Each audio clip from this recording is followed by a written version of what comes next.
மதுரை மத்திய சிறையில் சிறப்பு மருத்துவ முகாம். மதுரை மத்திய சிறை மற்றும் பெண்கள் தனி சிறையில் உள்ள இல்லவாசிகளின் நலனுக்காக பெங்களூருவை தலைமை இடமாகக் கொண்ட பிரிசினர்ஸ் ஹோப் மினிஸ்ட்ரி ஆப் இந்தியா தொண்டு நிறுவனத்தின் இயக்குநர் எம் ரெஜிசாமுவேல் மற்றும் மதுரை எஸ்பி தோல் மருத்துவமனை மற்றும் ஜிவின் பல் மருத்துவமனை மருத்துவக் குழுவினர்கள் இணைந்து நடத்திய சிறப்பு பொது மற்றும் தோல் பல் மருத்துவ முகாமினை மதுரை மத்திய சிறை கண்காணிப்பாளர் சதீஷ்குமார் துவக்கி வைத்தார்.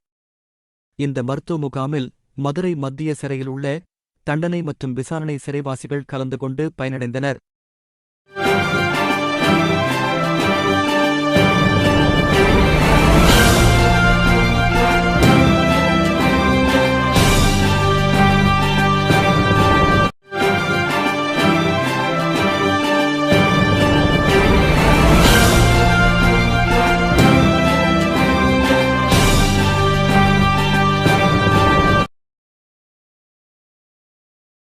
உள்ளூர் செய்திகள் முதல் உலகச் செய்திகள் வரை தெரிந்து கொள்ள மதுரை முரசு சேனலை சப்ஸ்கிரைப் செய்யுங்கள்.